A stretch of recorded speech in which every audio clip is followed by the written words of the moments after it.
Hey guys, welcome back to the channel. We're going to do a quick video on a little demolition with the John Deere 410 backhoe.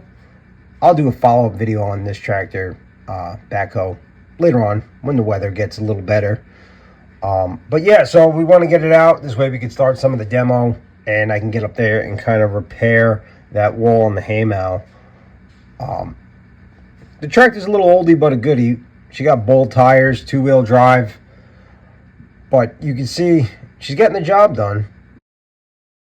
I'm trying to salvage as much as I can.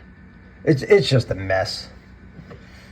So sit back, relax for a couple of minutes, and listen to the sound of progress as we start the demolition process. Thanks for watching. Talk to you later.